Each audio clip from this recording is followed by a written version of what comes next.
আমরা দেখেছি আরজিকর কাণ্ডে এবং চিকিৎসার বিভিন্ন ইস্যু নিয়ে অভিষেক বন্দ্যোপাধ্যায়কে প্রায় চুপ থাকতেই দেখা গেছে। এবার এই ডায়মন্ড হারবারের সাংসদ তৃণমূলের সর্বভারতীয় সাধারণ সম্পাদক অভিষেক বন্দ্যোপাধ্যায় স্বাস্থ্য বিষয়ে সচেতন হয়ে একটি পৃথক কর্মসূচির ডাক দিয়েছেন।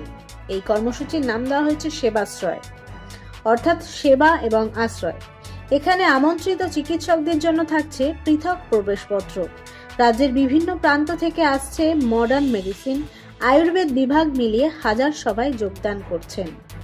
নতুন বছর থেকেই ডায়মন্ড হারবারের 7টি বিধানসভায় চিকিৎসা শিবির চলবে। ডায়মন্ড হারবার সহ ফলতা, সাতগাছিয়া, বিষ্ণুপুর, বজবজ, মহেশতলা, মেটিয়া বুরুজ প্রভৃতি বিধানসভায় 10 দিন ধরে স্বাস্থ্য শিবির চালানোর কথা ভাবা হয়েছে। 10 দিনের মধ্যে 7 দিন শিবির পরিচালনায় জেনারেল মেডিসিনের চিকিৎসকরা এক দিন বিধানসভা ভিত্তিক 40টি শিবির করার পরিকল্পনা করেছে।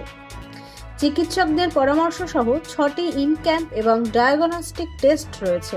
বিএমআই অ্যাসেসমেন্ট, রক্তচাপ, blood sugar, haemoglobin, malaria, dengue এবং ইসিজি সুবিধা সহ এই কর্মসূচিতে সঙ্গে সঙ্গেই ওষুধ দিয়ে দেওয়া হবে এবং ভালো মানের হাসপাতালে ভর্তি করা হবে বলে জানা গেছে।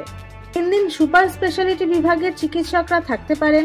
স্বাস্থ্য শিবিরের মধ্যে চলমান হাসপাতাল পরিষেবা দেওয়ার কথা ভাবা হয়েছে। 75 দিন ধরে চলবে এই কর্মসূচি। 800 চিকিৎসক উপস্থিত থাকবেন।